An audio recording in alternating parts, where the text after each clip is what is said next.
All right, looks like we are live. Good morning, everyone. What is 1 week away from Christmas, I believe. So we got Brandon Potts, Yeah. Build to Rent, Texas, and Aaron Foster here. Good morning, fellas. Good morning, you Good handsome morning. devils. Yeah, so I warned Brandon already about Aaron. So just want to warn the audience real quick about Aaron. Every time he's on, we got some wild conversations going on in the comment section. So yeah, why don't you guys talk about maybe? So we want to talk about maybe, we're about 2 weeks away from ending the year, 2024. So maybe what are our biggest maybe financial tips that we can provide so someone can get ready for 2025? Like how do we end the year getting ready for 2025? So maybe Brandon, you can start with that. Yeah, I would suggest, and I put this out in our school network and on a video of my channel of finishing up the year doing a personal financial statement.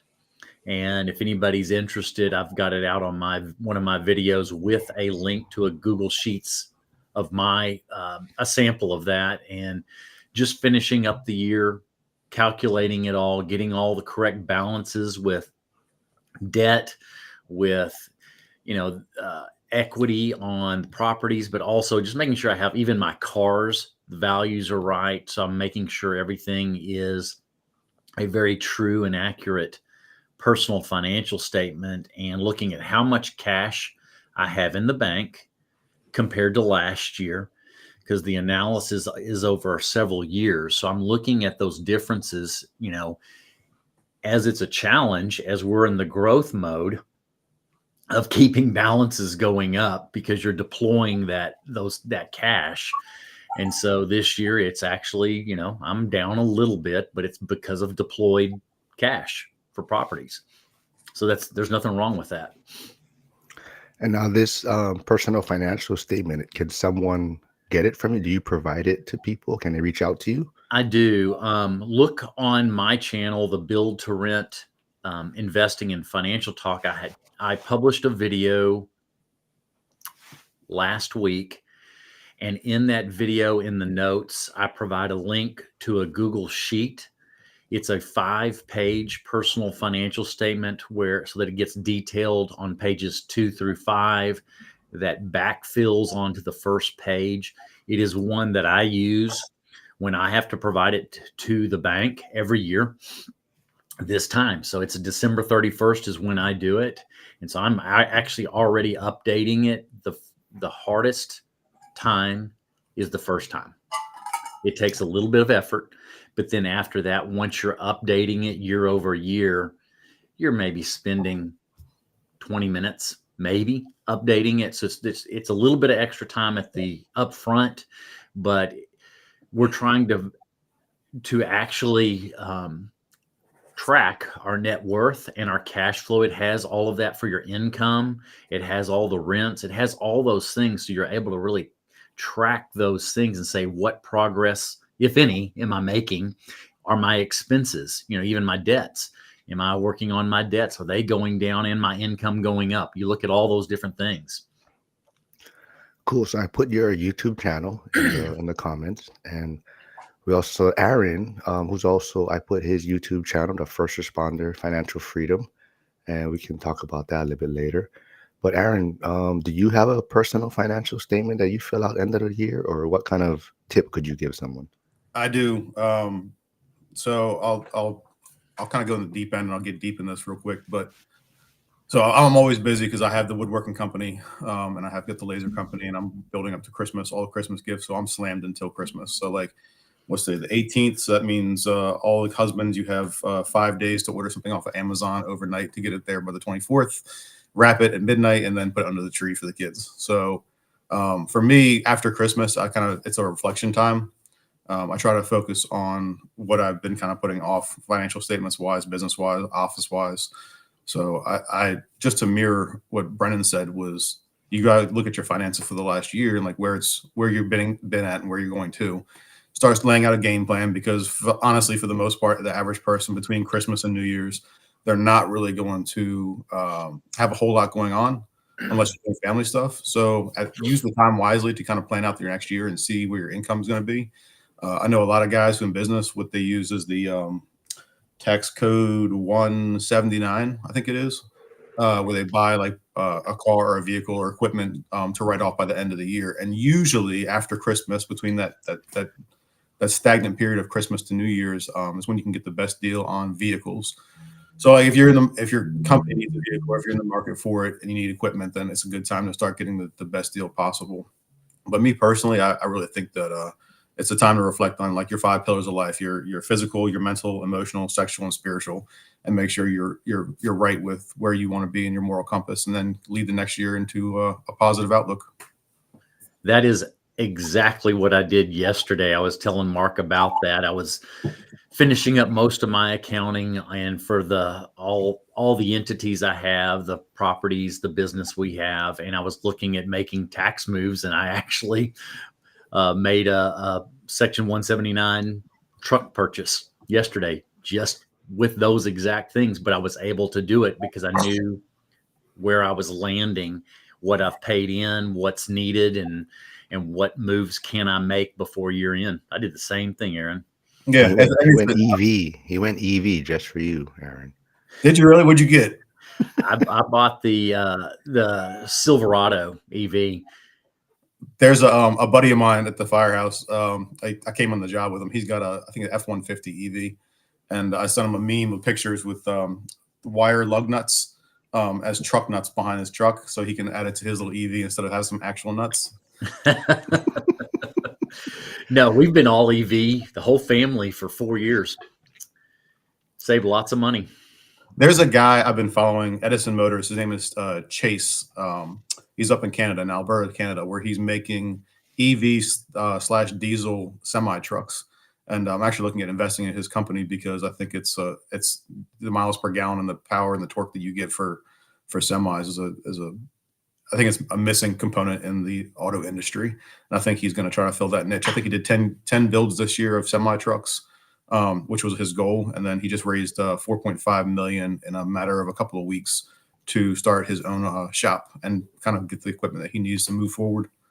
Wow. So same thing for 179. It's like, okay, now's the time of the year. I don't know if they have a tax code up there, and obviously our 52nd state. But if they do, I mean, that's the time to use it. All right. Well, before I move on a little bit, you were talking about your woodworking stuff. So I did put your Instagram page in the chat. So if anyone wants to check it out. So actually, even on the thumbnail I use, I don't know if you guys noticed, but that is one of the pieces you worked on.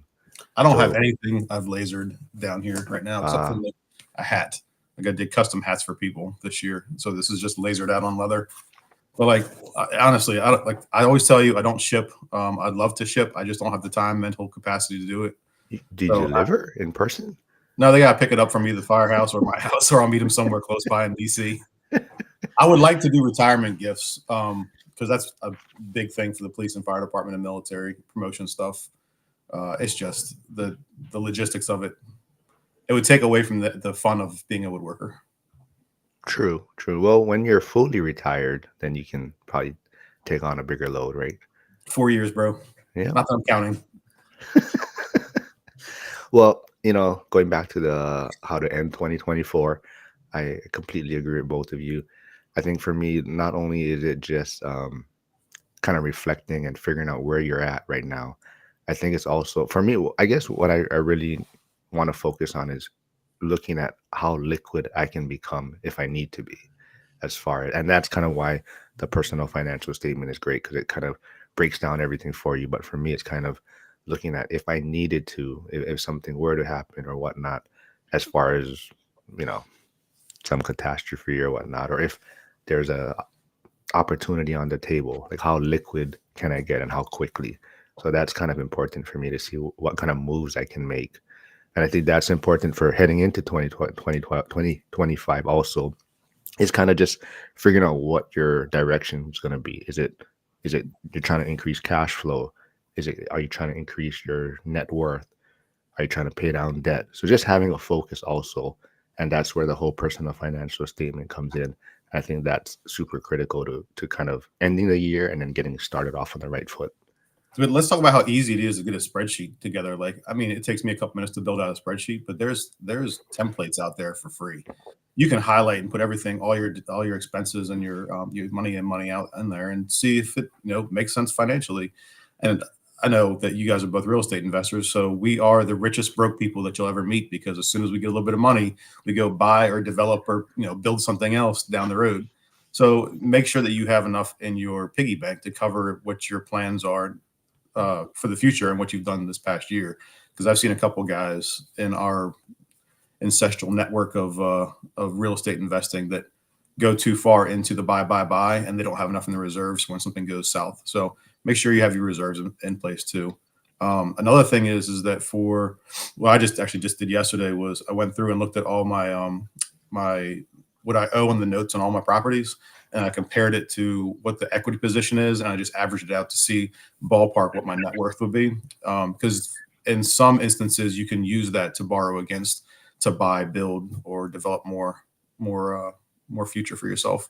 I was looking at a property yesterday, and I'm glad Brandon's on here, because I was looking at a property to develop out by the beach, and I was like, my whole head yesterday was wrapped around, well, do I want to make it a campground? Do I want to do townhouses? Do I want to do condos? Like, and I talked to a buddy of mine who is also a firefighter out in Annapolis, and his grandfather developed all of the Eastern Shore. So I'm like, man, maybe I need to get my brain on track and focus on one thing at a time, but we know that's not going to happen. Yeah. Well, also I want to touch on, if you guys haven't seen, Brandon was on Michael Zuber's One Rental at a Time. He got interviewed by Michael Zuber yesterday, so go check out that. And he's talking about kind of his niche, build to rent model. So how do you see that ending the year 2024 and heading into 2025, the build to rent kind of model for your area? So far this year, so it's I finished one house. I've got two right now on the ground. We're probably 60 days from completion. And I think right now I don't really have any. I have a few pieces of dirt that I'm planning for 26. So I need one more for next year. I know at least do one more next year, but then also stabilizing those two properties are important for 2025. And those will come online. I'm thinking it's the end of February, 1st of March. The reason I do this, and I don't think I've ever shared this for the build to rent yet, in Texas, when you're in the middle of construction, at January 1st is when they calculate the value on the property for taxes. And when you're in the middle of construction, most counties leave it at lot cost. Now, there are some counties that do it at interim construction, kind of an in-between, but the county where I'm building these, they do it so far, they've been doing it at lot cost. So when I'm going to rent it out for the first year, paying, for the example on this, paying taxes of $190 versus $2,800 the first year, that's a big difference in stabilizing it too. So I always time my builds not to be completed right at year end. I want them completed after year end, a couple of months after that, so that I can have multiple months of rents on a very much lower tax rate. So that's what I'm doing right now. That's what happened with this current house that we finished up in July. I'm only paying, I think it was $190 for taxes this year. Now next year it'll go up, but I'll at least have their 6 months of rent payments based upon that normal tax rate, but I'm getting that extra benefit doing that there. And, I think I'd shared with someone, I've got 4 lots that I need to go, and I will hit my goal of being at 20, have enough lots to finish out at 20 units, 20 doors. That's my ultimate goal. So I'm almost there. 4 more lots is what I need, or 4 more lots. I got a couple questions. Sure.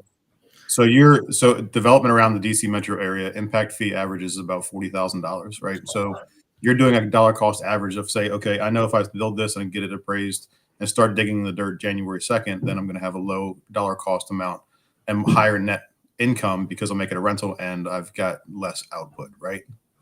Right. Okay. Right. So around here, we're in the DC metro area.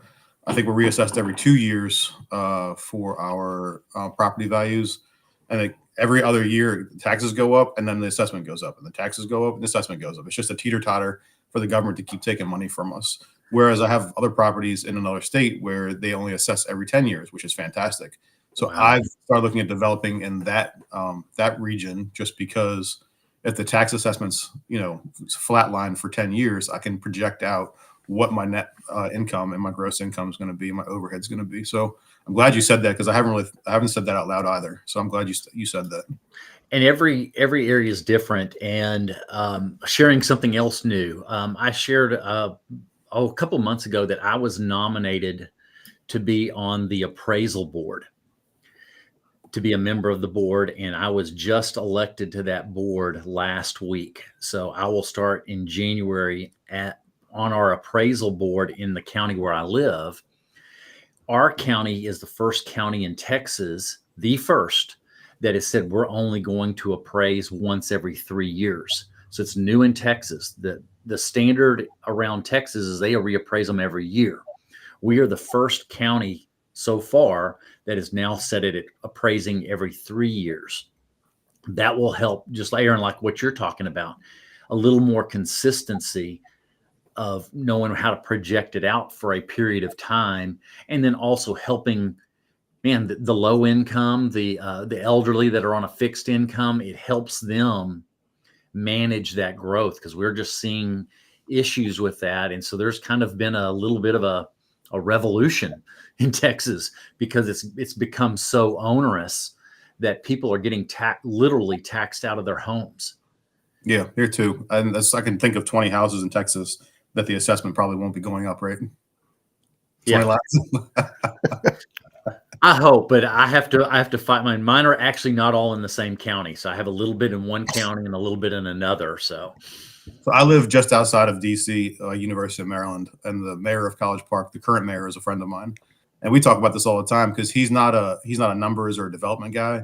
And when I look at the development costs for a lot of the stuff they're doing, I'm like, bro, we're paying like a 3x or a 5x on some of these builds and developments. I think we paid, like, they put a park in, so they bought it. They didn't like a house in the corner of one of the properties. So they bought the house, tore it down. They didn't go through the right process to develop or get approval for the process. So all in all, it ended up being like $1.2 million for like a couple of benches and some flowers. And I was like, this is ridiculous. This is all tax dollars. And then they added some like a bike lane. Of course, everybody's doing bike lane around the major cities. And he showed me the numbers. It was like $1.2 million to put up striping on the bike lanes, extend the blacktop, and put some reflectors up for less than 3/4 of a mile. And I was like, dude, our taxes are getting raped because you guys aren't shopping this around enough. And I think a lot of people don't pay attention to that, because we have other things in our lives that are more important and take our energy and our focus away. But anybody who's listening, like, pay attention to where your tax money is going, because a lot of us don't realize it, don't think about it, because it's automatically increased and then it's in escrow, so you don't think about it. So when you look at it, that affects your bottom dollar. Yeah, we've seen here on the school entities and in government, their budgets have exploded over the last 4 years. And where do they have to pull that revenue? They're pulling it out of property taxes, and they're siphoning our equity. Basically, they're siphoning value out of our property. Even this last year, I know my taxes on several properties went up over 25%. That is really hard to budget for. Hold on. Yeah. So, talking about that, I mean, do you guys follow Jason Hartman? I don't know. I know. Yeah. So I don't know if you guys saw him mention, maybe what's your guys' thoughts on politics and investing? No, because he was saying that a lot of people in his comments, yes, that is part of it, but he was saying that a lot of people attack him in his comments on his videos, saying just stick to real estate or just stick to investing, leave your political views out of it. And he was trying to be like, if you don't at least be aware of what's going on, you're putting yourself in position to like not take advantage of, whatever policies are coming down or whatnot, or how you're going to operate because of different policies or who's in office. So he's not saying like you have to take a stance one way or the other, but it is important to understand what is being talked about and what might be coming down. So what's your guys' thoughts on that? I'll let Brandon go first because I'll go off on a tangent. Yeah. No, I mean, I agree. I think I like how John really threads the needle well. He talks about where he's at, which is a very blue state. They're highly regulated, but in some ways it helps him because there's less new development, which drives up rents. Me, on the other hand, in a very red state, less regulations, better ways to evict people when they don't pay, quicker, less regulation, but there's more competition, which keeps the rents lower, but it's still a lot easier to build houses and build multifamily for me. So, I mean, there's two sides to that coin. I choose to invest in my state and stay there. But Aaron, I know you're in a very conservative area. Yeah, 100%. I'm surrounded by people just like me. Let me tell you. We all see eye to eye every time we get together. I can promise you. How do I say this? So I was born in DC. I grew up around DC in Maryland, and I've been around politics my whole life. So for me, it's like I have a different perspective because when I was working on Capitol Hill, I would always see the Congress and the Senate, and I would always see all these bigwigs and people who thought they were important. And there's an arrogance about these people who get into office. They're kind of untouchable, whether it be insider trading or development, or they're given job opportunities or investment opportunities that the average person like you and I will not.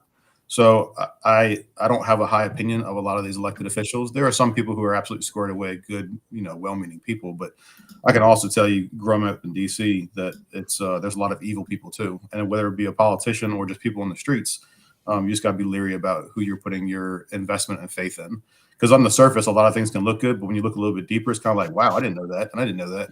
It's kind of like the CEO that we just had that got killed up in New York City. I'm not going to side with saying that he should have gotten killed or he shouldn't, but he put into a policy in place where he denied all first claims because most people will not file a second claim or resubmit it. So it increased their profit margins by billions. And then he was being investigated by the DOJ for, I think, insider trading and fraud. And then a couple other things too. Like, he just sounds on the surface, it's like CEO, big, powerful guy, looks great. But then when you start getting into the nitty gritty of it, like, well, I didn't know that. I didn't know that he was denying claims and people were suffering and dying. So, once you look into it, he's a little bit more dirty and devious. And you got to realize that on Instagram and Facebook and YouTube and all this stuff, like, it might look good from the outside, but I'm sure, like, I know Brennan has probably taken a couple of licks with dealing with like evictions, it sounds like. And I know Mark is probably dealing with some shit in the fire department with all we'll say drama. And I mean, for me, I know the same thing. Like, I've seen torture and murder, and I've seen evil people. So does as a politician above the law? Yes, I think a lot of them are, because they can get away with stuff that we can't. So does politics play a part in our investing future? Not to be too long-winded, but yeah, I mean, I got to look and see who's investing in what, which direction they're going to go in, which things they're strong behind. Obviously, Trump made all of his money in real estate. Like him or hate him, like, that's probably going to be a good pushing net worth additive to your portfolio, because he's a tax and real estate guy. Nancy Pelosi was obviously a stock person with all the insider trading. So, should you follow her stocks and match them? Maybe, but then you got to know the back end of it. Like, they have 30 days to notify of the stock trade. So after the 30 days, you might have missed your window that they had the opportunity and the foresight and the insight to invest in. So for us, the average person, like, I just think you should step back, say you can't see the trees through the woods. Step back and get a bigger picture of what are these people's goals, which way, the direction are they going. Obviously, the Tax Cuts and Jobs Act is supposed to end in 2026, so all of our taxes will increase. If you look at the tax bracket for the IRS, you can see that all three of us are probably going to be in a higher tax bracket. I think the 28% bracket is what's going to change too. So we have to expect to pay, I think it's like $4,000 or $5,000 more a year off the break, just because they have now increased the percentage that they take from us. So the stuff like this is what you need to pay attention to for the political aspect of it. my opinion on politicians varies. No opinion there. No opinion. Let's go, Brandon. No, I agree with a lot of what you're saying, and I hope, I'll be honest, I hope Trump's tax law is extended. I think there is a window where we're going to see what the beauty is. I think we're going to know here in the next 6 months or less the momentum of getting it extended and going back to a full 100% deduction for accelerated depreciation. That's going to be a piece to it. I've heard several people say that they think it'll be retroactive. I find that hard to believe. I could see them making it begin again this year at 100%. I'm not certain they'll go retroactive back 2 years.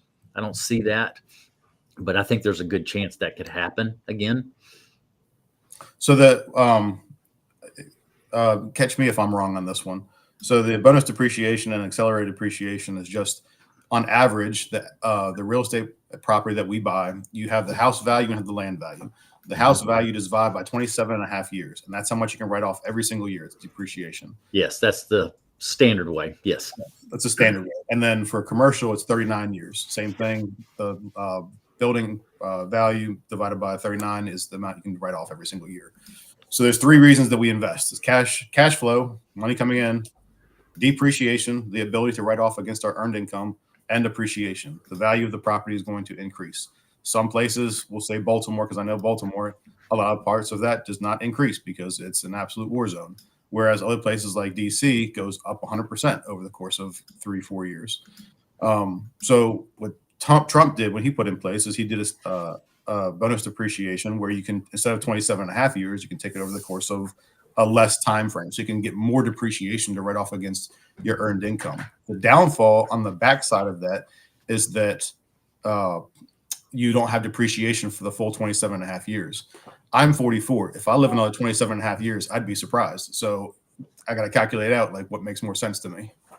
Well, it's not the full amount. So what they're doing is they're breaking the components into its parts, and you can figure as an average, just to give a general rule, because you have to get somebody independent of you to value it. It's around between 20, what I've seen, between 20 and 22% of the structure value you can do accelerated depreciation. That's about typical. And then the remaining then stays on the 27.5 years depreciation schedule. Thank you for explaining that to me. I'm just a simple fireman. Don't judge me. Well, but I've done 2 of them, and that's what it is.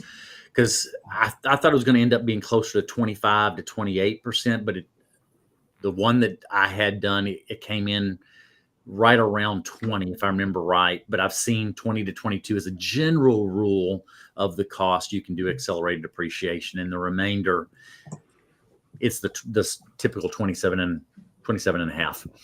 And then we have cost seg on top of that. We can do a cost segregation study. That's what that is. Yeah. So just to put a name to it, it's one of those things where you, like Brennan said, was itemize everything from the roof to the windows to the walls to the sweat drops down my balls. Everything is depreciable, right? So you want to be able to write all that stuff off against your earned income, but you got to play with the numbers and know your numbers at the end of the year like this, because I need to know how much I should be able to depreciate in order to offset all of my gains this year for 2024. So, yeah, so 22 was, you could do the 100% of the accelerated depreciation. 23 was 80%. 24 was 60%. So it was getting to where it wasn't very valuable to do. They're hoping next year that they're going to change retroactive that or start that again to full 100%. And it can be a loss carry forward to your taxes. So say you didn't need all of that accelerated depreciation, you were already at 0 on your tax return. If there was still extra over and above from that accelerated depreciation study, it can be a loss carry forward to future tax returns. And I have a feeling that's what Dion did on a few things, that he's had some loss carry forwards on his tax returns. That's just a guess, but that's what I think's helping him too. I don't have that right now. I want to say what's up to Curtis, PE turned RE, for stopping by. He's going to be on Christmas break soon from teaching, so he'll be on the lives a little bit more next week. And then Frank, old guy REI, is here. He's crazy, man. He invests in like 4 different out-of-state markets. I don't know how he does it. So he's in I know Aaron's favorite place, probably California. I But love Cali. I just don't like the politics. yeah, exactly. A lot So of I think, conservatives out there. but yeah, and I put the link for the shirt, the ORAT event shirt that he's trying to raise money for the blind center where the event's going to be at. So go check that out and support if you can. Quick question though. Do you guys like it when I'm moving you guys around talking? Like I'm trying to put whoever's talking in the middle. Does it throw you guys off or? No. Yeah. No. Okay. I'm trying not to cough on camera. I'm fighting bronchitis, so I sound like I've been smoking meth for the last 5 years. Nah, don't worry about it. I'm just trying to play around with this. And what do you guys think? This is your guys' first time. Would you guys like the portrait mode better, or what do you guys like? I like the format. I really do. It doesn't make a difference to me. I mean, between this and the one we do, it's kind of like it's always getting moved around, trying to test new stuff. But I don't think it makes a difference for the average viewer, because I don't think most people listen to us on YouTube, listen to us on the podcasts. For my True. podcast. Yeah, and okay, let's talk about that real quick. So, I've been meaning to figure out who started that actually. Who's the main person for that? Your First Responder Financial Freedom podcast. So Mike Webb, who's a captain up in Frederick County Fire Department, he went on biggerpockets.com. He got interviewed on there. And then he was like, I want to start something that's I can reach out and branch out to first responders. So he started the group. And he said, I don't know what I'm doing. Can somebody else join? So me and Tyler became the admins in that. And about a year into it, I said, let's do a podcast. It opens up opportunities and doors for us to talk to people who are in the space or spaces and show the people that you don't have to be viewed as your worth is $1 per hour to be in the seat. So obviously as first responders, police and firefighters and military, like they have a dollar amount attached to us. So they give us a dollar amount that we're worth in the fire department to occupy a space, when that mindset can be changed to you have the ability to make money somewhere else and do other things and make a better future and career future for you and your family.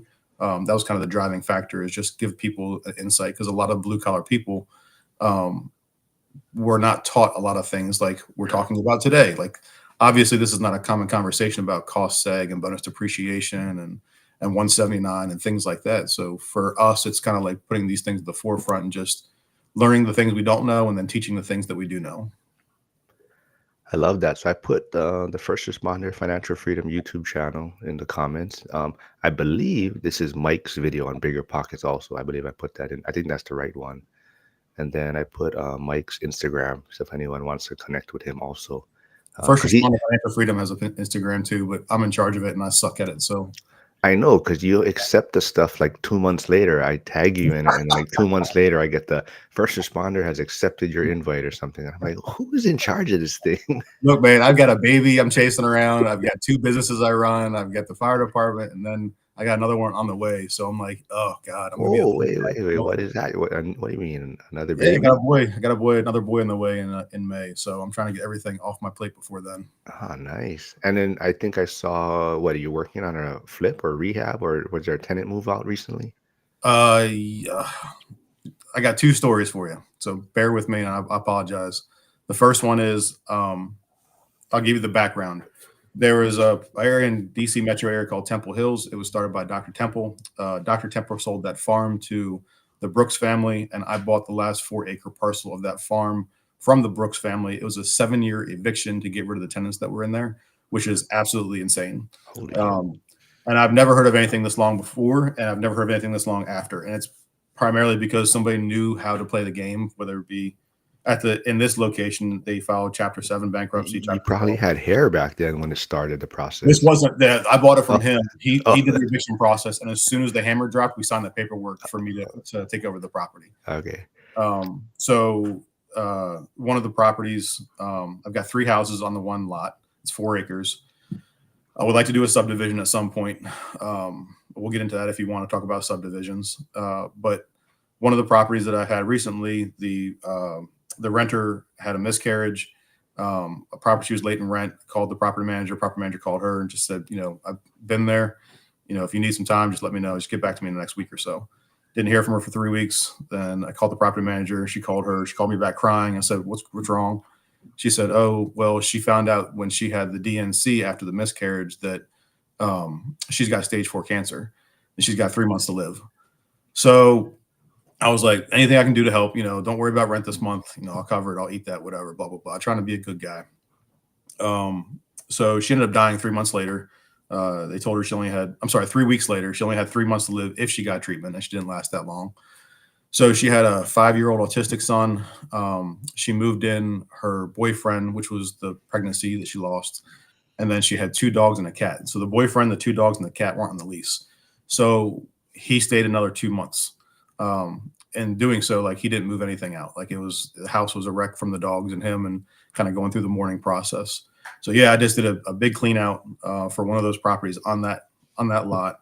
And I got 2 recruits for the DC Fire Department living there now. I gave them a 10-month lease just so they can get through the academy, and I'll fill it in a better month time frame. Instead of having to fill it in like December, January, I have to fill it in like September or something. So yeah, that's the one. And it's crazy that, this is the real estate, like, you deal with a little bit of everybody's lives. Same thing for the fire department. So for her, I mean, it sucks, but it's part of life. And she was a good person. She's a little bit younger than I am. She's probably in her early 40s. But it's part of the process. Like, if you have enough properties for enough time, you're going to deal with eviction. You're going to deal with renters dying. You're going to deal with a lot of stuff. But it's just, what are you capable and willing to deal with to make the money? Now, the other property, also equally sad story. One of our retired lieutenants, he killed himself in his house. I reached out to his wife. I'm friends with his wife and his sons. I've known them for 20 years. And I said, what's going on with the house? How's rehab going? Blah, blah, blah. Just checking in, making sure she's doing all right. And she said that she's like, I'm gonna let the house go to foreclosure. I was like, why? Like, sell it. You guys can't owe that much money on it. Sell it, make a profit, even if it's a little bit. Well, there's a 5-year look back period because she went into rehab. Medicaid, Medicare is paying for it.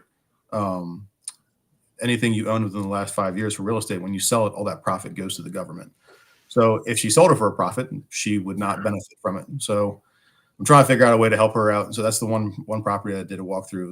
Is bad situation, bad hoarders. I'm just trying to help the family out. So that's, hopefully we can sign the contract and the paperwork and figure it out before the end of December.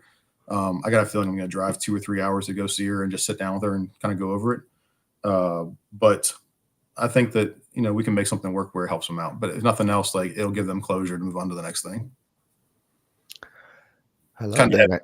Yeah, I it's love not that. normal, joyous, That's a hard one. Wow. Yeah. Yeah. I mean, not everyone is in the position to try and help people, right? I think that's, a lot of landlords or real estate investors get a bad, reputation for, just wanting money and whatnot, or being greedy. But there's a lot of people out there that are trying to help people solve their situation or put them in a better position. So I think that's what you're doing. So very commendable. And, so I love that. Trade better. What's up, Harrison? He has a question for you, Brandon. I saw that. Yeah. So let me throw that up there. I have seen several built with steel kits. And from just what I've witnessed, every time it's been a lot of issues. And even one build, well, actually it was 2 different builders advertised that they were going to do using the steel studs and do a steel kit build of a house. And it never seemed to work. They said there was no margin for error. I don't really know that side of it very well, but the two builders that did it, it ended up failing. That's all I know. And so you don't see it around here anywhere. And the 2 that did that concept failed. So I don't know. That's the experiences I've seen. I can touch on that a little bit. So I've done some development. I've done some building. I'm obviously, I work on properties myself. So a lot of the steel building construction you see is going to be people with, or locations with lower requirements for, say, insulation, or they don't have as much oversight. Like, it's just like one what's one approval to get the house built versus like everything being sectioned out from framing to plumbing to electrical to roofing. Everything needs to be inspected. So it depends on where you are. A lot of commercial does do metal framing. Commercial does. Yeah, because they have more room for waste. They're more worried about the speed of it going up and getting it ready and rented than they are about, nickel and diming like a lot of residential. So here in the DC metro area, well, in DC, we broke for a new build from ground up build. It's $1,000 a square foot, depending on what area you're in. We passed that a couple of years ago. On average, though, in this area, I would say it's closer probably to $400 per square foot, up to $600 a square foot. So you have to have a minimum house size in order for the builder to make money because of the impact fees and the lots and the permits and everything. And I'm sure every jurisdiction is going to be different. Like in Maryland and California, we're the only two states you're required to have a sprinkler system. So you have to have a specialty come in there and measure it all out and make sure that you have the right sprinkler heads and it hits all corners of the room and there's blah, blah, blah, blah, blah. But it's just a cost that, like, if I'm building in Maryland, that's a $10,000 add-on just for the sprinklers. Plus, if you have to get a pump, if you have septic and well, if you have public water, it's all kind of different. So when I go somewhere else, I need to know the variations or if I'm required to have those. So I'm looking at doing another development in Delaware where I would like to do a campground or tiny homes. So we touched on that earlier. I like in the steel construction in a residential setting, you have more sweating. So depending on what they're putting on the outside, like say zip board, if they're putting like a barn dominium up, with the heat on the inside and the cool air on the outside, it causes the condensation in the pocket of the building. So you have a lot more mold issues that they're seeing because of the sweating of the build out. So these are all things to take in consideration. Like some people are like, oh, we'll just do spray foam. Okay, well, now you're going to make everything else harder. All your electrical runs, your plumbing runs. We'll just do, bat insulation. Well, the R value needs to meet a certain requirement. I think right now the code just changed recently to 24 inches on center with 6-inch studs because the thermal break between the outside and the inside is changed. So they're trying to maximize the thermal R value. So the higher the R value, the better insulation you have. So like all these things are taken into account when you do a steel structure versus a typical wood structure. There's a lot of different variances, but whatever jurisdiction you're looking at doing the build in, it's important to kind of know what the benefits and drawbacks are. So obviously in Texas, they're a lot more dry than say me in DC where it rains more than Dublin. Janitor on Fire, thanks for stopping by. He's in Texas also. He's getting pissed because he's always having to sell his Cowboys tickets for cheap, he said, because no one wants to watch it. But he has a question for you, Aaron. He says, have you ever met Dr. Joe Asamoah? He's an investor in the DC area. He says he has the best rental model ever in his opinion. I've talked to him many times. He's a big figure in Bigger Pockets. Anybody who doesn't know him, he's I think he's from England, black guy from England. Yep. Real nice guy. He wants to help people. His model is Section 8. So in DC, Section 8, they used to advertise the dollar amount per room per neighborhood. So a lot of Section 8 is different. Some of them do it by the county, some of them do it by the state, some of them do it just an average. So I know that he was marketing to a lot of places or doing build outs to increase the bedrooms and the property to increase the cash flow. So DC, last I looked and last they advertised, was 180% of fair market rent. So you can go in there and see, okay, well, if I buy this house for at market value and put a Section 8 renter in there or condo, then I can get somebody who's going to pay well above top dollar because the government and our taxes are paying for them to stay there. And that also increases the call volume for 911 for police and fire. And I can do that firsthand. Yeah, in our area, I'm just beginning to do a little bit of Section 8. My plan is to put a small portion of my portfolio as Section 8. And what they're willing to pay for rents is more than I can get on the open market. Yeah. It's a couple $100 higher. So, I'm thinking, well, I don't know exact, but somewhere in that 25% of my portfolio is Section 8 just to diversify the portfolio. I'm looking to see if DC has the rents up. I think they took it down because a lot of investors were buying properties. So DC obviously is a big liberal city, and they want the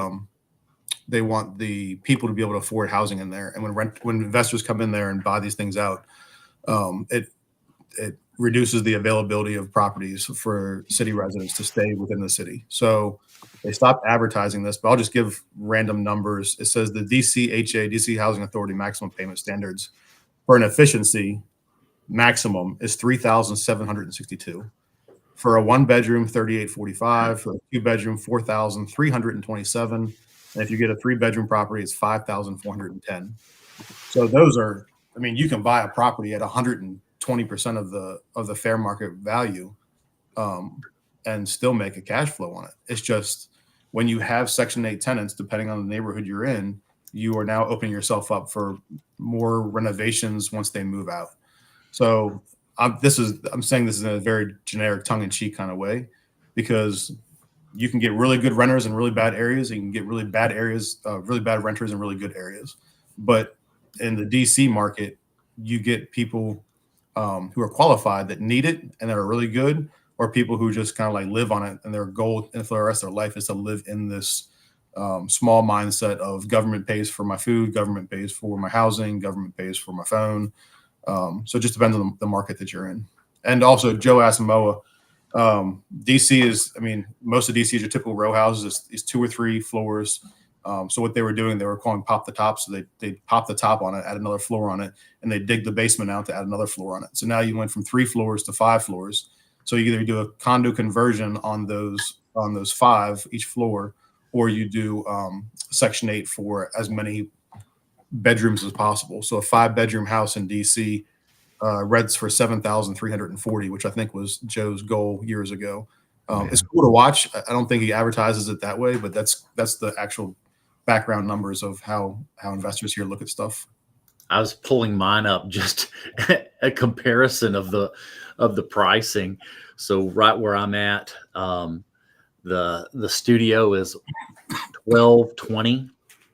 1 bedroom's $1,300, 2 bedrooms $1,520, 3 bedrooms $2,010, and 4 bedrooms $2,450. What a difference! Yeah, I mean, with DC, we have after the market dropped in 2008, a lot of the American economy was crashed for real estate. But DC, since we have to have people here for the government, for the federal government, and for local government, it's always going to be insulated. New York City is probably the same way. But I mean, we're 64 square miles inside the city, and outside the city, you have 3 primary counties, which is Montgomery, PG, Anne Arundel, and not Anne Arundel, Arlington, and Fairfax. So 4, we'll say 4 counties, and those are pretty much the feeders every day into the city. So we have 1 million people, give or take, 1 million people commute every day on our beltway. So at 5 o'clock, everybody leaves, and then at 6 o'clock in the morning, 7 o'clock in the morning, everybody comes in. So like people want to be here, so not sitting in traffic for 2 hours a day trying to go home. So our demand here is just different than everybody else's, which is why your market, what the demand and supply is. Yeah, Janitor on Fire said his renovations make HGTV jealous. Yeah, he's got some nice properties. Yeah, speaking of HGTV, there's kind of a big, I don't know if it's an issue going on in Hawaii, but there was a couple that's been flipping homes. They actually just started a series on HGTV. I think it just got pulled though because there's a big permitting issue with the work that they've been doing. As far as the one that they're doing in Hawaii, is that the one you're talking about? Yeah, I saw some episodes on that. Yeah, so like I guess one of the homes they flipped, there's structural damage, and then I guess when the buyers had people come in and look after, they're finding out a lot of the work was unpermitted, and then so the permitting department started going back and looking at certain, you only wrote down this, like you're paying, doing this type of work, but yet on the TV show you're saying you spent this much money to renovate this, and this, and then they're saying like, you started work on this date, but the permits weren't even signed off on yet till like a couple months later. So so I think the show got pulled for a while they're doing more investigation, but that brought a light to like the permitting side of things, and like a lot of people in Hawaii, that's the biggest thing is they have to wait such a long time for permitting to go through. Whereas, like, I believe Texas, there's a lot of things that you can go in that day and get something signed off on. And Possibly that day or within the week. Yeah. God, I yeah, wish. God, I wish. Man, if I was in your shoes, I'd be a different person right now. Yeah, I'm My hearing permit your process- impact fees. My impact fees on my last triplex, I think, was right at $8,000 now, compared to what you're paying on impact fees is tremendous. Where in Texas are you? Just south of Fort Worth. All right, in 4 years, I might come be your neighbor and live a better life. This area is crazy. Hey man, you're not we coming love it to here. Hawaii? Nah, man, I'm out in Hawaii. Y'all don't like howlies. Oh, come on. Why does everyone think that? So the thing with the permit process things, this is what I don't like about HGTV or any of these shows, except for Bob the Builder, is that a lot of them. So I know this because I used to do this in the DC metro area. Is they would show these 3 houses. We're going to show them 3 houses, and we're going to make it dramatic, and we're going to show everything wrong, and like it's the wrong paint color and all this other bullshit. But at the end of the day, they've already picked the house. Yes. You're just not advertising that in the show. They're making it seem like they're actually. We almost were on one. My wife and I were looking down in Port Aransas, Texas. This is before we actually ended up building. And they had filmed several times in Port Aransas, and we were looking at that. And but the price point where they were going to be for Port Aransas, we were not in that price point. So we decided that wasn't going to be a good fit. But I actually talked to one of the agent that was on a filming, and she said she could arrange another one. And that's exactly what she told me is we've got to get the one that you already have. And then we'll create 2 others to create that perfect little 3 house scenario. Yep. And there's the obviously media, which I don't trust firsthand for various reasons. Oh, they're so truthful. Oh man. Don't get him started, Brandon. Yeah, I've got a lot of friends in the media industry, and we get into it on a fairly regular basis because I'm like, you're not just giving the right information. But that aside, a lot of these things is their time on scene or time on set is going to be a higher dollar if the longer they wait. So if they wait for all these permits to come through and it takes 3 months to get a permit or a month to get a permit, the time on set increases, the cost production increases. So what I've seen, to your point, Brennan, is that they will push the or Mark, they'll push the boundaries and get stuff done before they have the permit for it. And I don't know what the inspection process looks for you guys in the back end versus what it is here, obviously. But there's one property that I'm in College Park, Maryland, right by University of Maryland, down the street. Somebody didn't put a footer on an addition. The whole back of the house shifted and fell off about I say 1.5 to 2 inches. So a flipper came in there and he caulked. He probably used Sicka, but he put some kind of filler, we'll say mortar, in the crack all the way up to the back of this house. And it's 2 stories. And then painted the whole house so you couldn't see it, and then turned around and sold it for like a $200,000 profit. Like stuff like that, you just need to get a good inspector and kind of pay attention to what was going on before you got your hands on it. Yeah, I think that's a great point on how we were talking about, I guess, blue states, red states.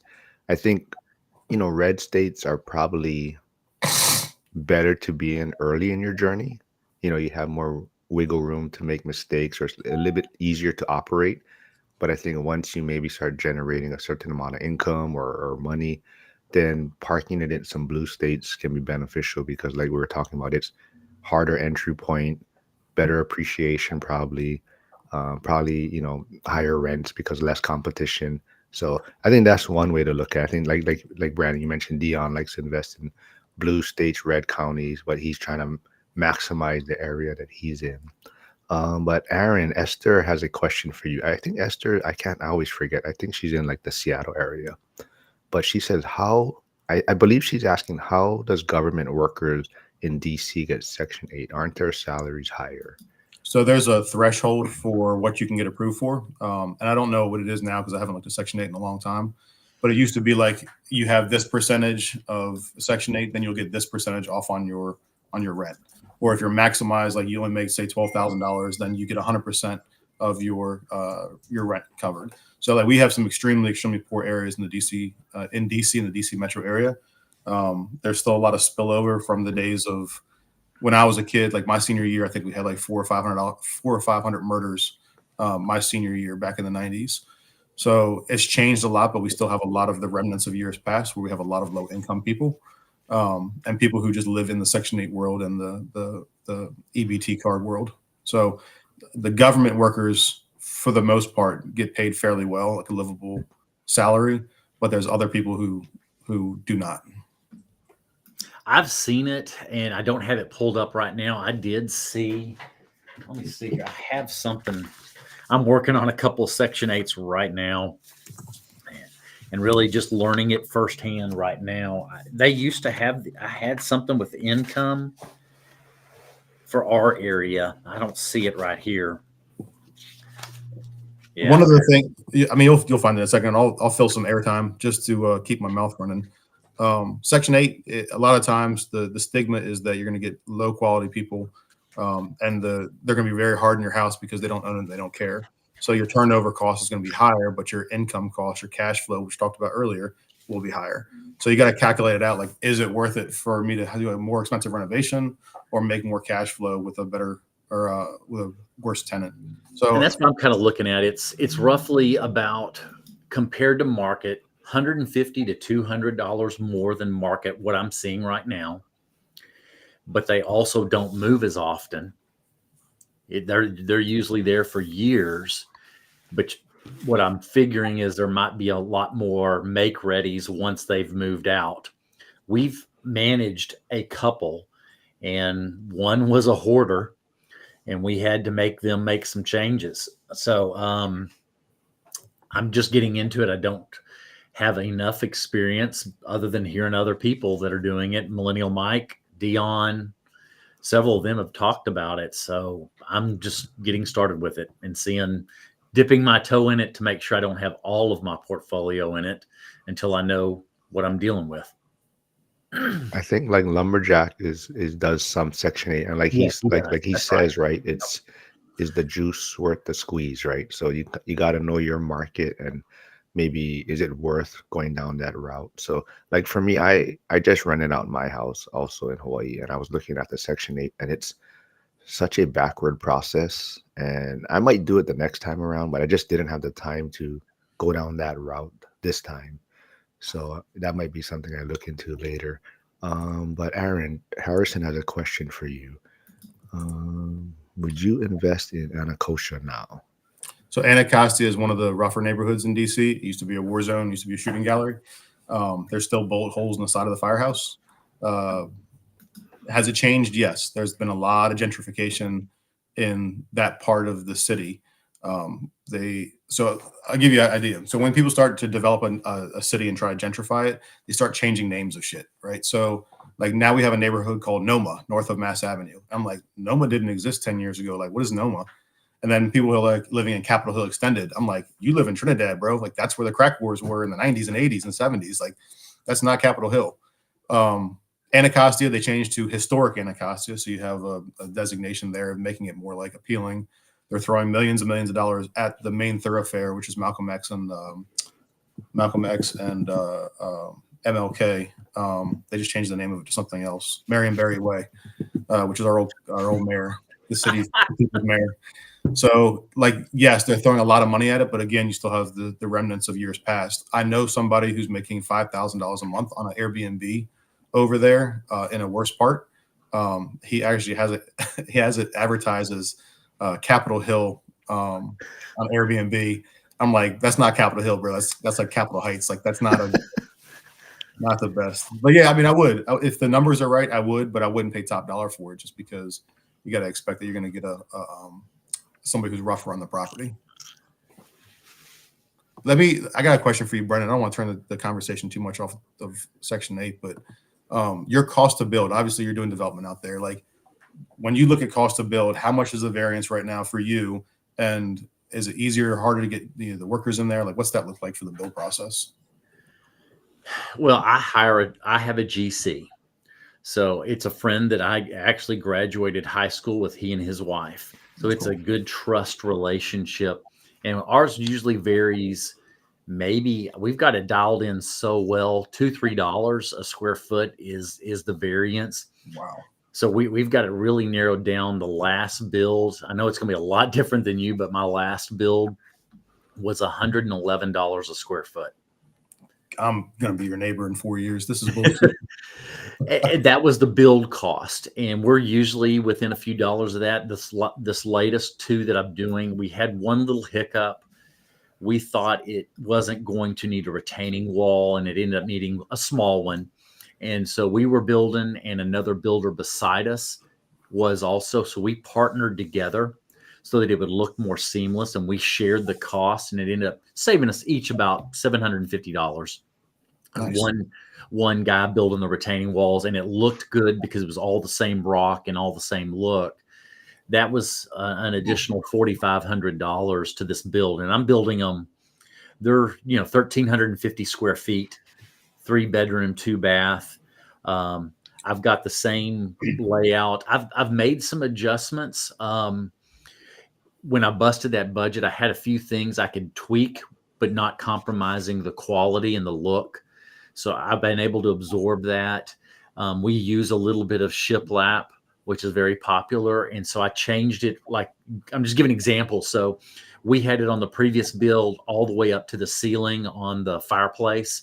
So what I did instead was just did a smaller build out of the electric fireplace and just wrap that instead of going all the way to the ceiling. In the master bath, I had done shiplap behind the mirrors. I'm choosing this one not to do the shiplap behind the mirrors. So just little tiny adjustments that still doing other things at great quality, but helping save cost and make up for a couple of little budget items that I wasn't expecting. And it'll probably end up somewhere in that $111 range. So obviously the market's going to be different wherever you go. So my numbers are they're high just because we're DC metro area. So for us, I think that let me just step back. There's a guy, he's a former firefighter. His name is Derek Sherrill. He's out in Seattle. He's another Bigger Pockets guy. He's a buddy of mine. We talk fairly regularly. He's known as that ADU guy. So he does a lot of infill lots, and he does accessory dwelling units or granny flats or in-law suites, whatever you want to call it. So I know we talk about dollar cost, and it's about $140 per square foot for his small house builds. And he advertises and gives away the plans for free if you want to build them yourself. And he actually just did a series showing people like this is the process from groundwork to utilities to putting a roof on and putting the finishing touches on. And a lot of people don't realize what goes into buying a house. And that's where the builders make the money, is that they'll build for, we will use your numbers, $111 per square foot. And they'll turn around and sell it for, say, $200 a square foot. So they make their profit on the spread. So here, because the impact fees and everything are so high, you have to build that into your. You're right. So a lot of people, I don't think, realize that when people are like, we got to build affordable housing. Okay, well, let's get rid of some of these government requirements. Like that is part of the cost to build. Yep. And I can give an example. So this last one with the lot cost. Now I also include the permanent, because I'm keeping them. The permanent closing cost, it was at $124 a square foot. It appraised at $180. See, great. You got equity, you got cash flow, you got appreciation, I'm sure. Yeah, so all of that comes together. And because I've done so many, I'm using the same builder, the friend. Yeah. And we've just got our routine now, and we're building the same footprint. I did make a change on my last build that we got on the ground. I wanted to get closer to 1,400. It ended up being 1,412 square feet. So all I did was pushed it out a couple of feet. So it's the same floor plan. I just added a little bit of square footage, because the principle is that I've always heard growing up, and my parents built every one of our houses. I've built, I think, just about every one of the houses I've lived in. You perfect the floor plan after 3 builds. It takes 3 builds to perfect it. And I feel like that's where I'm at now. That living room, because it's a split bedroom concept. So the living, kitchen, dining area is in the center. I just felt it was a little tight and not big enough. So I made a few adjustments. And when we walked in and I saw the studs going up and it was now dried in, you could just feel it being, okay, this is it. This is the right size that it needs to be, because everybody's going to live in the center, but then you're looking at the bedrooms. Are they appropriate sizes? You're looking at all the ratio, all the metrics to it, and say, is this the right size for the right size house for everything? Do you have a and I'm gonna ask you this too, Mark. I'm gonna take over your podcast. I'll just start asking all the questions. I'm sorry. No, go ahead, man. I'm doing other stuff. I'm trying to respond to people in the chat. I'm trying to operate this thing. So we'll get on the castles here in a minute. But do you guys have an amount of real estate that you want to own before you're done, or is that infinity and beyond? For me, I've decided that 20 doors is where I can retire fully and stop. So that's my plan. The value of that, I don't know what that value. I have a feeling it's going to be somewhere close to $8 million, $8.5 million worth of real estate on 20 doors. We're at 12 right now with the 2 on the ground. So I'm getting close. I mean, that's just where I'm at. I'm comfortable. That is where I'm going to finish up. Now, I have a couple of businesses. I just sold a business that I'm getting paid for the next 5 years. I've got another property management company that I own that I've helped grow. I've got kids. My kids are older. They're all 18, 17, and 13. My 18-year-old has already started in the business, helping her senior year. She wants to get into it full time. My hope is that she will really enjoy it and it become a permanent career. But I grew up in a family business. My family had a business. I worked in it. I was 3rd generation. My grandfather started it. So I'm used to that. So I will keep doing that, but it'll be on a much smaller scale where I'm not working full time, but I'm doing things I love, of handling certain things. One thing I love about the real estate is like you can hand it over to your kids and they can run it as a business. You don't have to just give them everything. Like now they're stepping into a cash flowing business with equity and cash flow. What about you, Mark? I mean, Mark, do you think that you want to keep expanding and growing? Like, do you have a goal? Yeah, before I answered that, Esther did have just a question. So maybe Esther, I put Aaron's Instagram handle there, but she wanted to know the builder mentioned in Seattle area. So it's Derek Sherrill. Oh, yeah. He's on YouTube. He's that ADU guy. Great guy. He's like me. He's like kind of a salt the earth, like swing your own hammer kind of guy. Yeah, Esther, he's been on Zuber's channel a few times, and he was actually at the ORAD event last year. So I thought that was who they were mentioning. I remember him there. I do remember that. Yeah, so I'm not sure if he's going to be there for the event in February, but I would say there's a good chance he is. It's funny. He a buddy of mine from Equity Warehouse, Ian Hurwitz, which I think you've had on here before. He's one of the Baltimore City firefighters that left. He went out there and they were at some kind of event together. And he's like, "Oh, I know somebody on the West Coast, by you in DC." He's like, "Who?" He's like, "Aaron Foster." So they both called me like, "I just met the most random person across the country," and it's Ian and Dan. They show like the real estate investing community is like I said, it's an ancestral group because we all know each other, or if not, we're removed by like 1 or 2 people. It's like the firehouse, kind of. Yeah, man. Except for the firehouse, we sleep together. Hey, well, we didn't know this is at night type of confessions. Yeah. So but Mark, back to your question though. Yeah. I mean, I kind of tell people a lot. I mean, initially, when you first start, you want this huge portfolio. I think you want this, 50 units or 100 doors, and you just want this whole, you think it's easy. After you start doing it, I think, kind of like we're talking about ending 2024, you kind of reevaluate things, look over your, where you're operating your personal financial statement. And that's kind of what I noticed is now that I've done it for a few years, I'm looking at it where I don't want that many doors. I don't want 50 doors anymore. I mean, 20 would probably be the max, like Brandon, what I'm looking at. But for me personally, a lot of it kind of, even Aaron, you touched on, it's a great way to pass down to your kids where you don't have to hand it over. They can also learn it, right? And then they also have pieces on the board where, maybe they're not too big into real estate, but they can liquidate it into a syndication or something where they're more passive into, right? But they have more pieces on the board where they can move around. But We're for doing. me, I really feel like I I guess I would say I don't love real estate like some people where they're constantly in it and talk. I mean, I enjoy it. I see the benefits, and I love the connections. It's just I don't like that some of the headaches that come with it, and I think that's where I'd rather have like a smaller, well cash flowing portfolio than just accumulating. So for me, definitely 20, I think would be the max, but I would probably shoot for maybe more than that and then figure out which ones are the good properties and kind of maybe pay off debt on certain ones and then scale back. But that's where I'm kind of looking at. So I mean, for me, I got 12 right now. I've probably done about 100 deals.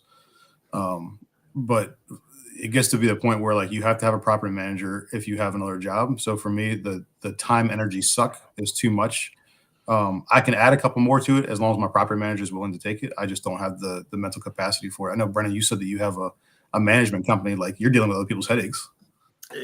Well, what I do, even when I built this out, I never did the day-to-day property management. So sometimes people ask me questions. I'm like, I just hire people. That's just how I've built this with leverage. Is I hired someone that had the expertise. I funded the business when it wasn't making profit. I was willing to do that, and I did that for 3 years till I got it to break even. And now we're making profits. I was just willing, it was an investment. I was willing to make that investment. I've got a lady that I hired. She's my lead property manager. She's been in the business 17 years. That is what I was planning to do. When I started the property management company, I knew I was going to own properties, but I knew I did not want to handle them. And so I've hired somebody to handle them, though I charge, if you want to say, I charge myself a very small percentage just to put into that business, but it ends up it's just moving pockets inside of it within me. But I don't handle the day to day necessarily. Now I do some. My wife is in the business with me. She's our maintenance coordinator. And now we're trying to grow it big enough where my wife can take a step back and not be here every day. Me too. We're at 215 doors right now, trying to get it. I think once we're at 275, I can hire 2 more. We're going to probably hire my daughter and another young girl that they're similar age and train them how to start, how to do this. But it's just, I'm a business builder person. I really enjoy it. I've done it. This will be my 4th business that I've built. I've sold 3. I never can get them too big, so don't think I can grow them huge. I know my limits. I just hit a wall. I have a certain skill that I can get it to certain size, and then I struggle. Probably will be the same thing on this one. I've always put a goal of 400 doors. My goal is 400 doors. I have the choice of selling it or my kids are running it. One of the two. I have an option. Yeah, that's a huge amount of doors. That's like a freaking neighborhood. But my kids work it, and that's what I was going to share. We've had them, learning. My daughter that's now starting to do inspections for us. She first cleaned houses on make readies, and we picked ones that were not the roughest. I don't think they were ready for that, but not always the perfect conditions, because I wanted them to understand where people are. Then I've got my son who's 13. He's starting to mow lawns for us this next year. And then when he's 16, he'll probably mow a ton of lawns and have a friend helping him. I grew up like this. I'm trying to teach them business, not give them everything. We're trying to balance those things, because I don't want spoiled kids. I want them to learn work ethic actually better than I learned it, because I didn't work till I was after high school.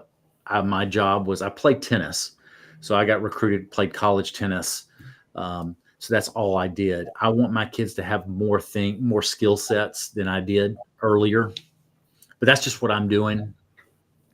I think that I'm taking notes right now. Like I've got a 17-month-old more on the way. I know Harrison, he's also got one on the way as well. We're gonna have the kids a couple months apart. It's like I'm taking notes when I hear guys say this stuff. Like, this is what you should focus on. Like, don't spoil them. They're not going to appreciate what they have. Stuff like that. It's all stuff I And know. we started allowances fairly early. And what we did, I'd heard this from someone else, is you got to figure out that right age to start doing a chore. It could be at 5, maybe. You could be taking out the trash at 5. That's something simple tasks. They get older, and of course, boys and girls develop differently. So you can do different chores. And we just did their allowance was just their age. So if I had them start doing chores at say 8, I would give them $8.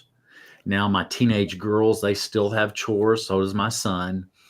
I capped it out at 50. It's sad. It's $15. Y'all can hate me for that, but they have other jobs too. All of my kids, I'm very proud of how hard they're working. They're babysitting. One of my daughters started a business on her own of cookie making. So she began doing this last year, making Thanksgiving Day sugar cookies with the icing. She does Christmas ones. That is her way to make money for Christmas. One of my oldest daughters, she's a big babysitter, and she's recruited. She's got stable of 3 families that call her all the time, and works for us doing inspections. So and my son, he's started cleaning houses when he was 12 years old with his sisters. So we're trying to put a good work ethic in them. I'm looking at better than I was, so that they're not spoiled, you know? I think all right. Before we move on real quick, I got a question from a friend I grew up with. He's going to be going back. He's text messaging me. So he wants to know if I can help him real quick. So I told him I'm going to throw it on the live. So he says he just moved to a new house. My old house is still there. Didn't put it on the market yet. It's beat up. So I'm just going to sell as is. I have about 100 grand equity on that property with the current market without doing anything to it. What do you think he should do with that property? He said the mortgage payment is $1,500 with insurance and tax, and he thinks it would rent about between $2,000 to $2,800. But he says it's beat up. It's in Streamwood, Illinois. Any quick? I know there's more information but just kind of what thought process would you have? I'll bite. This goes back to budget. Do a dollar cost amount comparison. If I put X amount of dollars in, what's the return on investment? How long it's going to take? If it doesn't make sense, it doesn't make sense. So the one property I talked about earlier, that's a buddy of mine killed himself in. If I do a clean out only, and then I take my commercial spray gun, I spray the whole house, kills white, I can put it in the market for $350. Now, if I do a full renovation, I only increase my net profit margin by $16,000. So my time energy is going to be like a week's worth of work versus like 3 months, 4 months of work. So which one's a dollar cost makes more sense? Like I don't want to make 16,000 more for 4 months of my time. It's just not worth it to me. So for him, I think you just got to do a dollar cost estimate.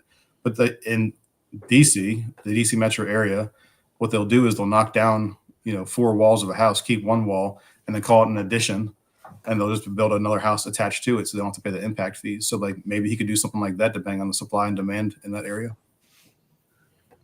Yeah, kind of like hoteling, right? You just kind of do a quick, not rehab, but like you're saying, just kind of get it a little bit more presentable and see what your returns might be for that. So any thoughts on that, Brandon? Quick, I think that's exactly it. It's looking at your return on your capital. So you're saying, okay, I've got 100,000 sitting in this property.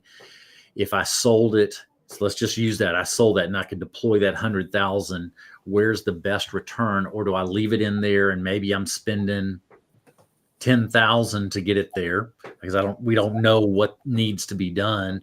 Or if it's 50,000, it's definitely not as good a return.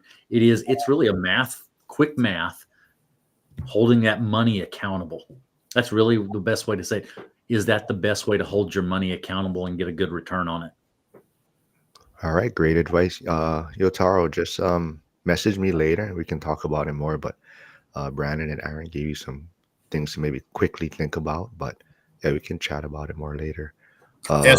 Esther, I've got an apology. He's not in Seattle. He's in Talent, Oregon, or Ashton, Oregon, something like that. He's in Oregon, so not Seattle, but still one of those left coasters. Well, I'm not sure what you guys got, if you guys got to run because we're going Yeah, past an hour. So if you guys got to go, if Brandon, if you got to hop or I've got to whatever, run. okay. Yeah. If Aaron, if you want to stick around, if you got nothing going on, but Let's up to you talk guys. castles. All right, we can do it. So, Brandon, thanks for joining us, and Enjoyed it. we'll Enjoyed get it, Aaron. Me Talk to too, you soon. man. I look forward to talking to you. Yep. Bye. All right. So our last podcast, we got some blowback from some know-it-alls on YouTube, right? yeah, you almost got me in trouble, man. Almost. No, I got to dance the line, bro. Got to dance the line. So the guy was like, "This is a stupid conversation. This is the I'm paraphrasing. This is a stupid conversation. This is dumb. What they say doesn't make sense." And I was like, "All right, motherfucker, game on." So since then, he was saying that castles are unrealistic and blah blah blah. My goal as an investor was to one day own a lighthouse, a castle, and I have waterfront property. Like that was one of my 3 goals. So I got one of the 3. But people who think the castles are like unattainable, I can buy a castle for less in a different country. And I was giving an explanation of Scandinavian countries and Irish, Celtic, French. I was trying to give a broad range of over there. I wasn't saying that Scandinavia and Ireland are in the same place. So the guy who was watching this, who tried to correct me, let me be very clear this time that everywhere over there has castles. So there's one I sent to Mark on Instagram. I guess it was like a couple weeks ago. It's in Italy. It's a small 78 meter, which I don't know what that translates to square footage on 1 hectare acre, which it's just an acre a lot. It was $15,000 for a small castle. And I got engaged in a castle in Galway that was owned by an American, but it was run by the Irish over in outside of Galway. So like there's for me, my goal is to have certain things. And as I've gotten older and more experienced in my investing, I've been investing since the early 2000s. I didn't know better back then because nobody taught me. Like the only thing that we had back then was like Bigger Pox was just starting with Josh Dorkin. So like that's where you went to talk to everybody. The only thing I did back then was flip, and pay a lot in taxes because that's all I knew how to do. Nobody taught me how to do 1031s or cost segs or whatever the other terminology is, like rentals, cash out refis, all the things that are available now. That's common knowledge to most investors. So yes, I have goals and I want to make my dollar go further for each acquisition. So that one of the reasons I was asking you guys earlier about that is that assisted living facility has been hitting my radar a lot lately. Assisted living, campgrounds, and storage unit facilities. And assisted living in the DC metro area, it's a high demand, it's high need. As we get into the baby boomer generation, a lot of people are going to need in-house care. So in DC, and the cheapest bed in a house in DC is $5,000. So that's say there's 2 or 3 beds to a room. So you get 2 beds to a room is $10,000 per room. So I'm not trying to price gouge anybody. I think I want to make it affordable. That's a goal for mine. But I know personally people who are spending $16,000 a month, $144,000 a year on assisted living facilities. Now, that being said, it's a higher end assisted living facility. They have higher needs, whether it be dementia or healthcare needs, bedridden, bed-stricken. So like I've been looking at doing that and developing specific assisted living facilities over in a different state because the property taxes are lower, the bill costs are lower, and the demand is going up. There's a projected 110% growth over the next 8 years, I think it is. So that's why I was asking is kind of like, I don't want to own more properties. I want to maximize my profit margins and try to give back. I'm just one of those guys that likes to help people for the most part. I like helping people who can help themselves. So yeah, castles and assisted living facilities. Maybe I'll turn it into assisted living facility. Yeah, assisted living, like you said, right? It doesn't really. Everyone gets older, right? I mean, there's no real way around it, and it doesn't matter what state you're in, but there's always an aging population there. So I think that's a great strategy. And yeah, I get that from you, right? You want to help people. I mean, you're in the fire service, and that's kind of what's in your blood, right? Like you're just there to provide service and help people. You're not trying to. I mean, yeah, at the end of the day, you want to make money, but you're also trying to provide some kind of care. And that's kind of why I've actually, I rented out my house and I'm back home right now helping out my parents because my dad is getting old. He's partially paralyzed. My mom had hip replacement, and oh man, it's exhausting every day. Yeah, man, getting older is not for the weak of heart and mind. I'll tell you. Yeah, every 5 minutes, it's like, hey, my TV's not working, my remote control, and everything is technology now, right? So it's not Yeah, like it's like, oh man, but it's fun. It's been good though. Let's see, trade better. He had a few questions. I don't know if yeah. he said, are you guys thinking about buying commercial garage space for Tesla robo taxis? No. No, yeah, I never even thought about that. Commercial space, yes. Commercial garage space depends on location. For a specific thing like that, then I wouldn't, because you're narrowing down your availability and opportunity to a very specific niche that may or may not work. I mean, I know guys who are getting money to have a Tesla charger at their property where Tesla's never paid them. So I don't know. I have to look more into it. Yeah. But he also says County Cork, Ireland is a great spot for a castle. If you have grandparents from Ireland, you can also apply for dual citizenship. Yeah, I'm actually you can't tell, but my pretty much half Native American and half Scottish on my mom's sides. We wear the man dresses, the kilts in Scotland, and play the big duck calling bagpipes. And you're getting the Redskins back, I heard. I hope so. That was a benefit. Funny thing is, so we talked about the news earlier and how they're so full of shit. The closest tribe to DC, I think it was the Piscataway tribe, and they did an interview on the news, kind of like poking the bear, like, well, what do you guys think of the Washington Redskins? And the chief at the time, he was probably in his 30s or 40s. He's a young guy. He was like, honestly, I could care less. I'm an Eagles fan. Go Eagles. I thought it was hilarious. I thought it was hilarious. But when people try to generalize, like Native Americans, it's just like any other culture. Like you have the far left and you have the far right. Depending on what location they're in, the different tribes have different personalities. It's just like, I don't like that neighborhood because of this. Well, I don't like that tribe because of this. Some are friendly, some are not, some are rich, some are poor. Like you go to some reses and it's like trailer parks and like dogs running around loose. And you go to other reservations and they have a casino and everybody's getting paid $1,000 a month off of the casino profit earnings. So like, I can see why some people are upset, but at the same time, like look at the backstory of it. Like it was used to honor somebody, not to make fun of them. I mean, keep the names of the commanders and change the logo back to the man that they were honoring. So yeah, that'd be a great compromise, I think.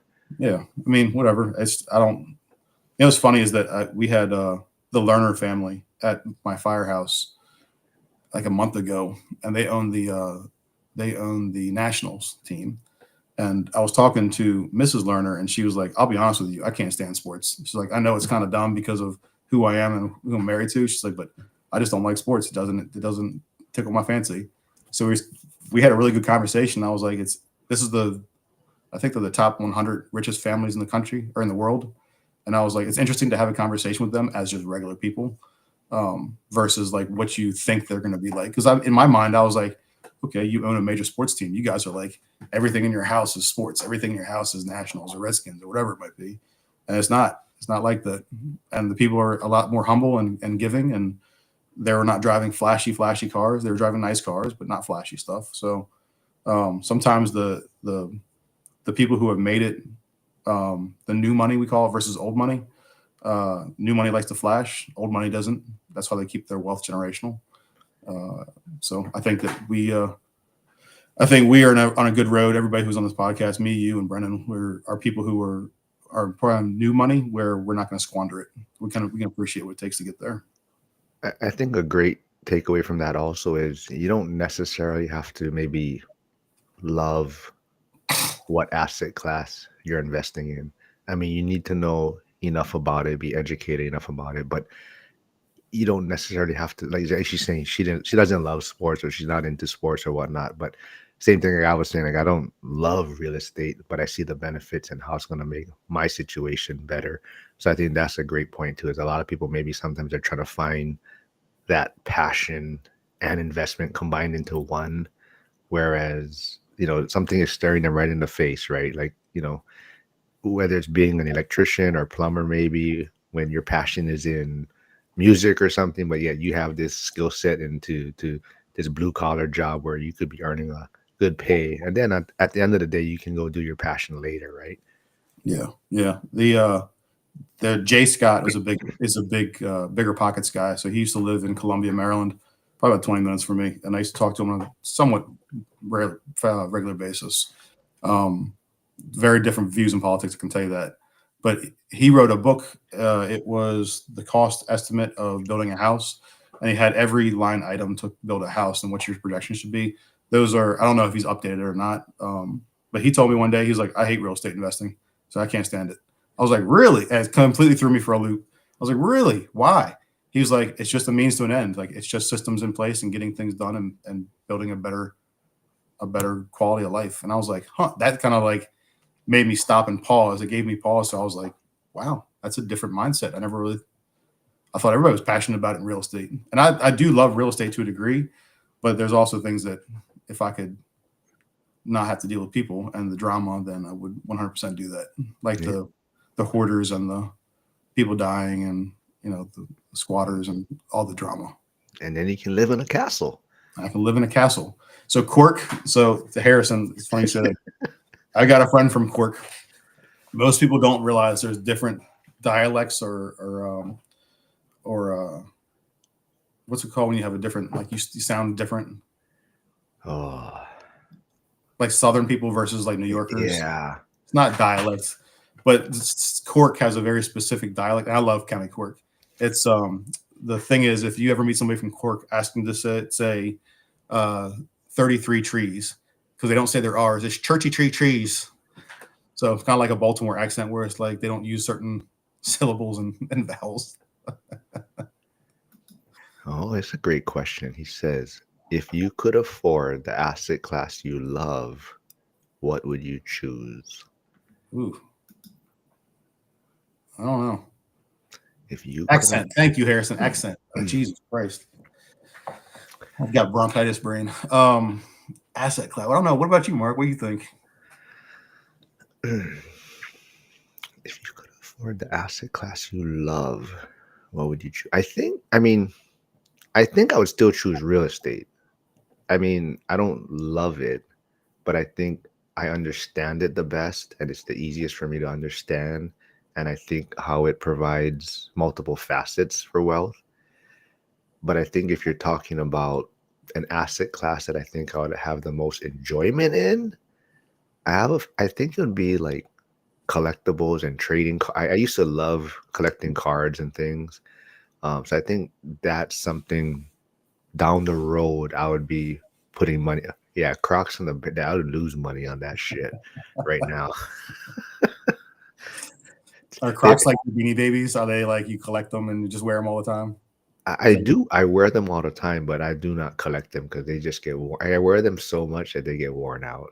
But we had a special report come out saying we're not allowed to wear them at the firehouse anymore. Wait, what? We're not allowed to wear them at the firehouse. The chief came out and said you were not allowed to wear Crocs at the firehouse. Why not? Because people were wearing those Crocs on calls. They were forgetting to change their shoes, and they're going out with the Crocs with the little dangly things on them. The firemen will screw up a good thing. I'll tell you that. Oh yeah. That's what always happens. Getting discounts at restaurants. Guys go in their uniforms on their day off duty. Yep. Same thing. It's the same. See, that's crazy. What is it? Same, different clown, same circus. Yep. There you go. So I mean, asset class for me, I don't know. Like when I was a kid, I used to work on motorcycles. I worked at a bike shop before I was a firefighter. And I used to love working on motorcycles, really enjoyed it. And then when I started doing it for a living, I didn't like it anymore. It wasn't fun. And the woodwork right now is still fun to me for the most part because I get to create things and make things. And it's like I'm making Christmas ornaments that'll be on these people's Christmas tree for the rest of their lives. I'm making retirement plaques that'll be in their house the rest of their lives. So like to me, the sentimental aspect of it, I enjoy. But that's why I don't want to make it commercial, I think. Fire department, I used to be passionate about too. Like I love the fire department until, you don't, whatever it could be a stopping point. It could be like the dead kids. It could be like the torture. It could be the murder. It could be getting burned up. It could be a number of things where it's kind of like, okay, lost my passion. Like, do I still enjoy it? Yes. I really enjoy being a firefighter. If I could just run into burning buildings for a living and not get hurt, and not to worry about friends getting hurt, then I would do that all day long. But that's not the realistic view of it anymore. Yep. I totally agree. And I think I've been hearing it more. It's kind of like at that 10-year point, guys start kind of just seeing things a little bit different. Like, wow, I mean, it's just kind of reevaluate things, right? And like you're saying, like, the more things you see, people getting hurt, you getting hurt, things like that. But Janitor on Fire said, I would love to own a really nice RV park in a beautiful location. I like that too. And like say Delaware, you have a lot of shoreline there, and there's a lot of RV parks and campgrounds on the waters. And I love that idea, but you still got to deal with people. So it depends on how hands off you want to be. If I could develop something at the end of the day, it would be big acreage, probably short-term rentals on the property, whether it be cabins or yurts or something. I would like to have waterfront property, whether I have to dig a 1 acre pond or not. And I want to have a place where I can expand my family. So like my kids can have a place to build a house or live, or I can build a house for my parents or my in-laws. I've actually been looking at that. There's a property that popped up in West Ocean City, Maryland, which is the shore. It's probably 5 minutes from the boardwalk, and it's 11 acres for $450,000 and zoned commercial. I spent all day yesterday looking like, do I want to develop this into what I want it to be? Like, should I just go ahead and pull the trigger? But then you got to worry about the impact fees and the soil samples. And there's a lot of stuff that goes into development where I was like, I don't know if I have the mental capacity or bandwidth to take that on with one young one, 3 careers and one on the way. So I've gotten to the point where I know my capacity now, and that's important. Yeah. Congratulations on the young one on the way. And I just want to give you a warning. Just wait till you start Elf on the Shelf. I'm not sure if that's something you're gonna. I have a feeling yours is gonna be the dirty versions of Elf on the Shelf, and you're gonna start an Instagram or social media page for that. That's a good idea. I'll tag you in every single post. I also want to throw it out there that people listening, as you can see, Aaron doesn't bite. You know how hard it was for me to find someone to come on with you. Everyone always asks, who's coming on? I said, oh, Aaron's coming. And then they, oh, okay, I'll get back to you. I think I'm pretty easy. Like I can be brash sometimes, but like I try to keep it somewhat on the path. No, I love when you're on. I said I wish I could get you on more, but like you said, you're pretty busy. So just everyone out there, I'll be back on Friday. Tyler, who's also with First Responder Financial Freedom, will be on Friday. And we're going to welcome back Lauren Elaine. She hasn't been on for a while. She's been goofing around traveling. I don't know where she's been, but she'll be back on Friday. And yeah, I mean, what you got planned for the holidays then before we wrap things up? Oh God, I'm making Christmas gifts for the next 7 days. I've already had 3 texts while I've been on here like, hey, are you able to make this for me?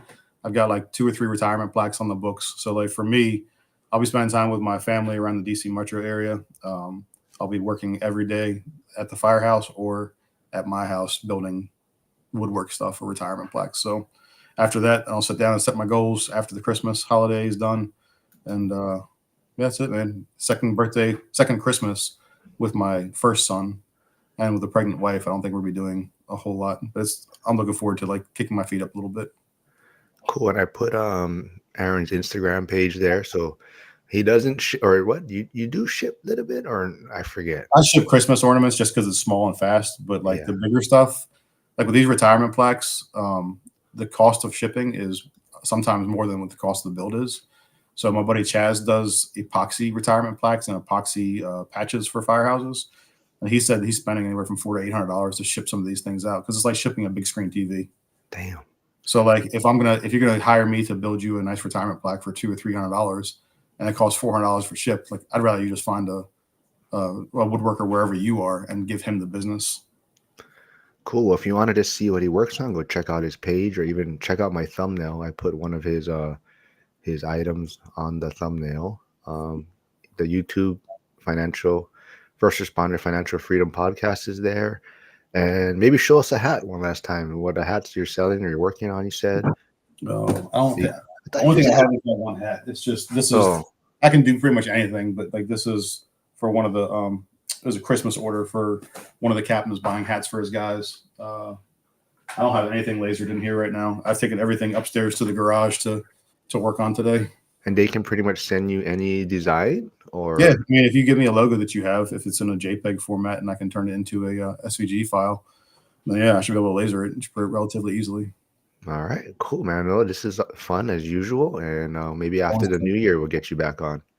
I am game. Let's get it on before inauguration, because who knows what's going to happen. Oh yeah, maybe we should do a live while it's going on or something. I'm on shift that day, so I'll just be down in the fire You can truck, like, call in. here we are in Washington D.C. All right, man. Well, if I don't talk to you, have a great holidays, and we'll do this again, man. Thanks, man. You too, bud. Talk to you soon.